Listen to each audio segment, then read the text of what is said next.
Quem nos ajuda a analisar os principais assuntos de economia do dia é ela, Rita Mundim. A gente recebe agora a Rita. Boa noite, tudo bem?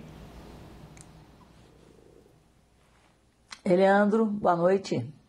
Rita, estamos acompanhando, nos últimos dias o esforço do governo brasileiro para tratar com o setor produtivo das tarifas anunciadas pelo presidente dos Estados Unidos, Donald Trump, aos produtos brasileiros. As articulações consideram uma comitiva entre governo e membros da iniciativa privada, no caso, para negociar tarifas. Como é que você avalia essa possibilidade de uma comitiva entre governo e setor privado, hein, Rita? Pode ter sucesso? Olha, Leandro, demorou. Eu acho que essas negociações, essa abertura do mercado americano para os produtos brasileiros e vice-versa, isso levou e leva anos, qualquer que seja o produto. E nós já temos os representantes dos maiores exportadores para os Estados Unidos, como nós também esses exportadores sabem quem são os seus maiores importadores. E temos um organismo extremamente forte que eu estou achando até engraçado, a gente não está ouvindo falar da ANCHAM, que é a Câmara de Comércio Brasil e Estados Unidos. Então, nesse momento, é necessário uma força-tarefa. E ninguém mais do que o setor privado sabe das dores que é colocar um produto no mercado americano, conquistar um mercado. Porque o consumidor americano ele é assediado por todos os países do mundo. Então, ganhar esse mercado, conquistar esse mercado, aumentar esse mercado é uma tarefa extremamente difícil. E nós não podemos perder esse mercado. Então, essa força-tarefa, essa comitiva, missão, é engraçado que o governo organiza rapidamente quando fala com uma comitiva para ir fazer algum tipo de visita a um país, etc. e tal. Agora, gente, é necessário uma comitiva, uma missão para defendermos o mercado duramente conquistado. E isso tem que ser tratado daqui para lá e de lá para cá. Então, eu acho que já houve esse encontro com as mineradoras e todos os setores que produzem no Brasil são muito bem representados por instituições, por organizações que deveriam ser acionadas e ter um plano de voo.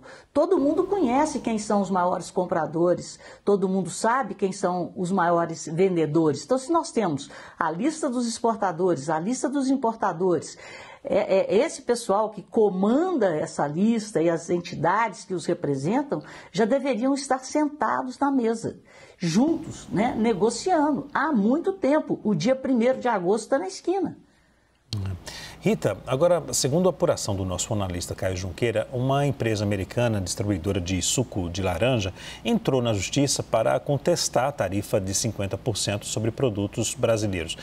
A pressão interna, Rita, lá pode mudar os rumos do tarifaço de Donald Trump? Você acredita nisso ou não? Acredito, por isso que é necessário esse diálogo. Por quê? A coisa, numa economia de mercado, como a economia americana, o consumidor é o rei. Então, o consumidor, ele tem que ser comunicado, ele tem que ser informado, ele tem que ser cutucado no bom mineirês. E ele pode ser cutucado, acionado a partir das empresas americanas que vão sofrer com esse aumento no preço dos produtos que elas importam. Então, quer dizer, essa estratégia, ela não está sendo montada, na minha opinião. E você vê isso no mercado. O mercado, ele está tipo assim, anestesiado. E a gente vê a anestesia do mercado quando os volumes de negócio vão caindo.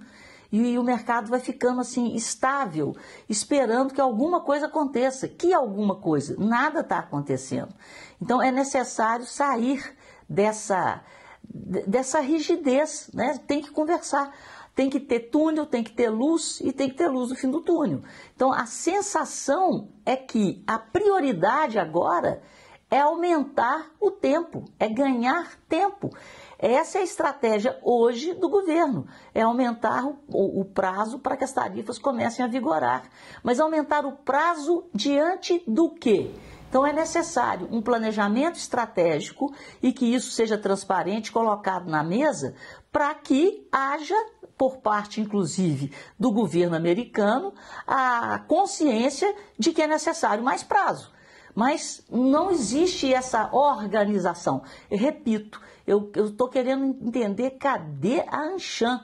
A ANCHAM é muito forte, é muito importante, sempre realizou um trabalho fantástico nas relações comerciais Brasil-Estados Unidos. Então é necessário colocar algo na mesa até para ganhar tempo, mas está tudo muito desconectado.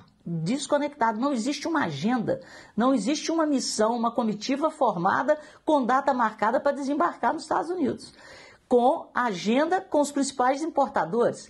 Então vamos aqui, vamos botar no avião os 5 maiores exportadores de café, de suco de laranja, de carne bovina e os 5 maiores importadores. E estamos marcando uma reunião dia 28 de julho. Estou dando um exemplo, mas não existe isso. Aí teria conversa e teria alguma coisa, mas não está tendo nada. Só a expectativa de ganhar tempo e a fala do Lula, que disse que a guerra comercial só vai começar quando ele responder ao Trump. Então, vamos ver como é que isso fica. Rita, deixa-me tirar uma dúvida aqui, se procede ou não.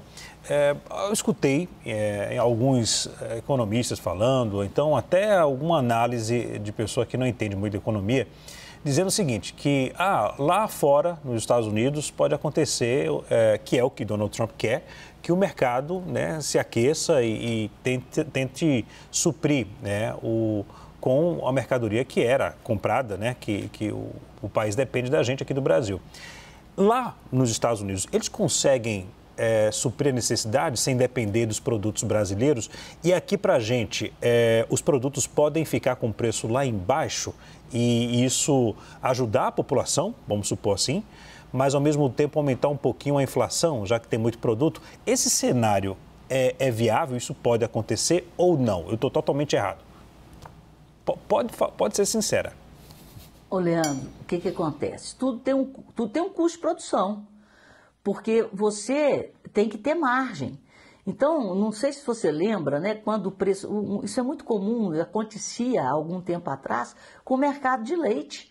Então, o pessoal jogava, né, doava o leite, mas você deixa de ter uma atividade produtiva com lucro. Então, a pessoa abandona, né, o produtor abandona aquela atividade.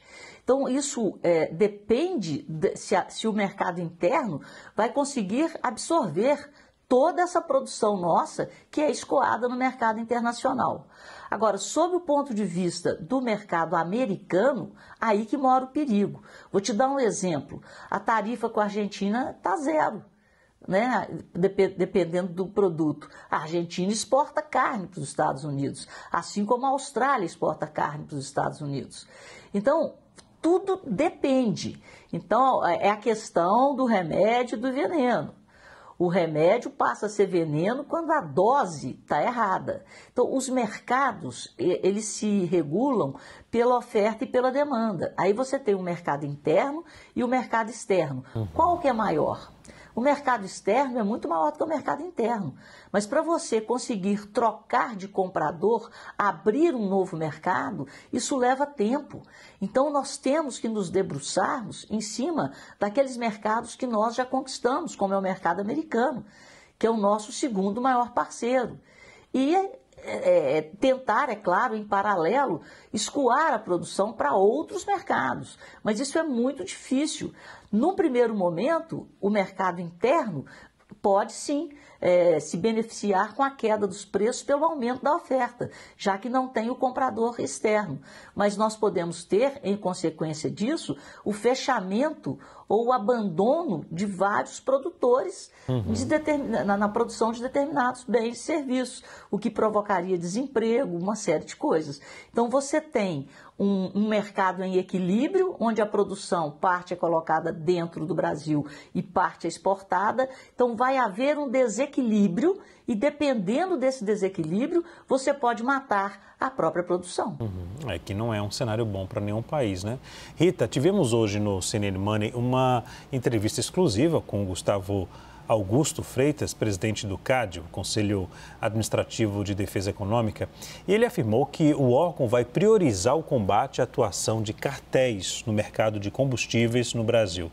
A percepção é que a redução nos preços dos combustíveis não tem chegado ao consumidor final. Como isso pode beneficiar o bolso do brasileiro, hein? Olha, Leandro, tomara que realmente o CAD priorize e, na prática, combata os cartéis. Porque na questão dos combustíveis é impressionante o que a gente vê. A gente anda, é como se todos os postos de combustível, eu estou falando aqui em Belo Horizonte, mas quando você visita outra cidade ou determinada localidade, você vê que há uma certa constância nos preços, até por área, né? E a gente fica perguntando, gente, será que o custo é igual para todo mundo? Será que ninguém faz promoção? É uma coisa, né, que incomoda bastante. Então, quando você tem esses preços, né, combinados, assim, que a gente não pode dizer, mas que é tudo igual, a variação é muito pouca, isso aí é característica de um cartel. E os cartéis, o cartel de combustível aqui no Brasil, ele ainda tem um outro problema, a adulteração de combustível.